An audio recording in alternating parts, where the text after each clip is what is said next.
This might be you.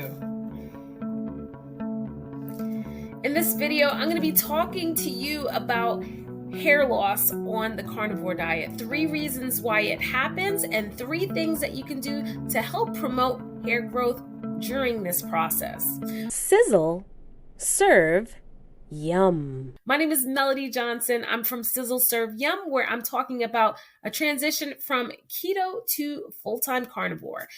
I've noticed a significant amount of hair being lost, and you guys know I have a ton of hair.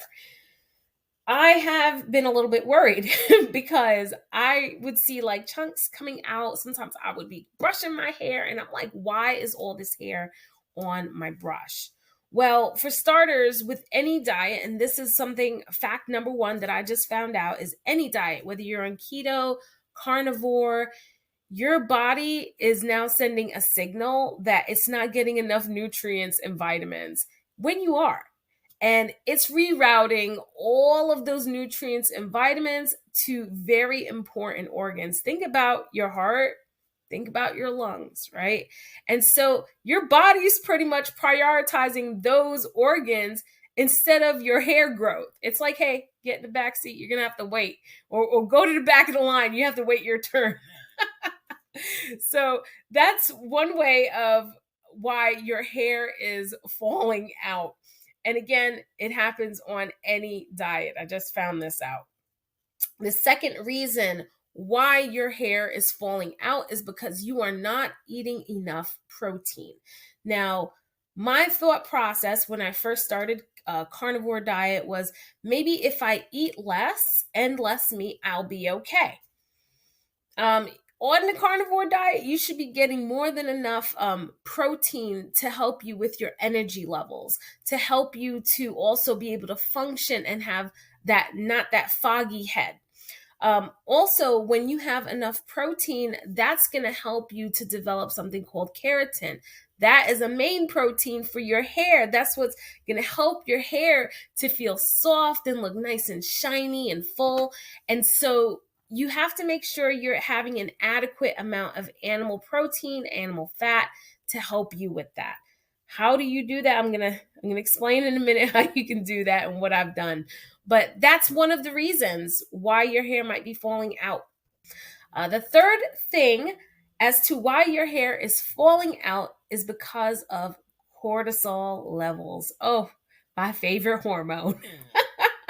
When cortisol levels are high, when you're in a stressful situation, such as changing how you eat, if someone's experienced something traumatic like a divorce or a funeral, or say, the loss of a loved one, this can all affect your hormones. And so when those hormones are affected, especially that cortisol level, when that's jumping up, it's going into the fight or flight mode, because what it's ultimately doing is I'm preparing you for something that's dangerous that's about to happen. Your body is thinking it's not going to get food, when in actuality it is.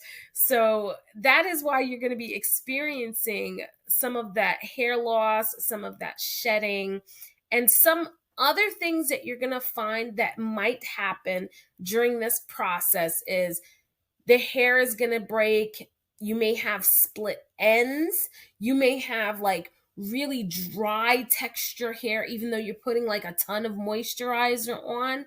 And then you're also going to notice it may not be as flexible. Yeah, it may not be as flexible. Like maybe you're putting it in a certain style and it's always breaking and shedding.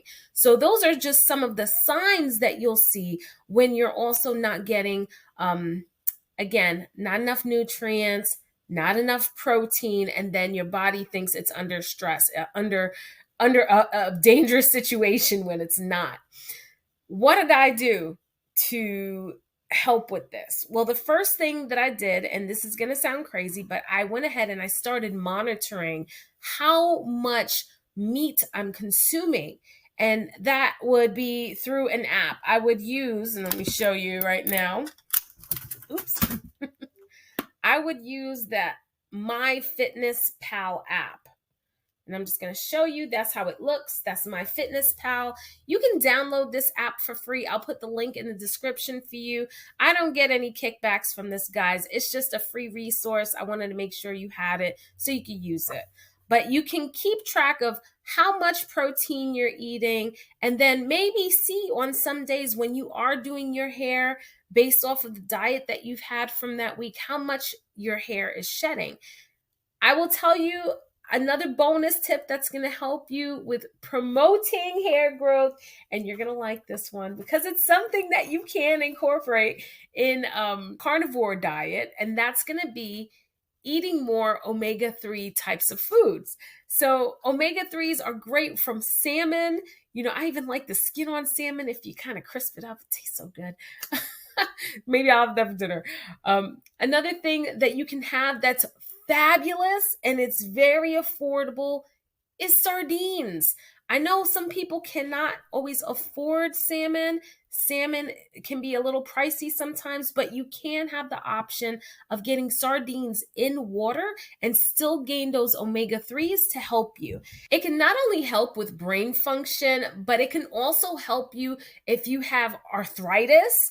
It can help you to prevent strokes, heart attacks, and it even slows down the amount of plaque that is put through ventricles to the heart. So there's just so many benefits. Also, it helps with memory. So if you have like smaller children that may have maybe some difficulty with recalling little things, you can always go ahead and use sardines as part of their diet. Yeah. So that's the second thing that I started incorporating in my diet: more fish, more of the omega-3s. But also, just so you know, when you are incorporating that more of that protein, you are getting the biotin as well. So you're getting all those vitamins. But then you also get another important vitamin, which is vitamin D. And vitamin D is something we can also get from where? The sun. You can get that from the sun. Stay out in the sun. Let that absorb into your skin. It just really boosts up your serotonin levels, those happy feelings. It's going to help you with that. But it's also going to help you with being able to promote hair growth, which is what we want. So make sure you're going for your 10-minute walks in the sun. Let that sun hit your skin so you can feel amazing, but it's also going to help you with growing that luscious locks back. A bonus tip that I'm now going to give to you is when I do my hair and I brush it, I don't start from the top because when you start from the top, that creates more knots. Always start from the bottom and gently brush up all the way to the root of your hair. So that's going to prevent it's going to prevent less breakage for you, but it's also going to help you to detangle in a very gentle way, since this is now a gentle time for your hair. So I hope these tips helped you out. Make sure you're sharing this video with someone that might be on carnivore or considering carnivore, or might have heard about hair loss on carnivore. You want them to go ahead and watch this video. And also, I will tell you, if you're really loving the fact that you like these tips, I want you to comment below, what is it about the carnivore diet that you've done to help with reducing hair loss as well? Thanks again, guys. And of course, I will see you in the next video.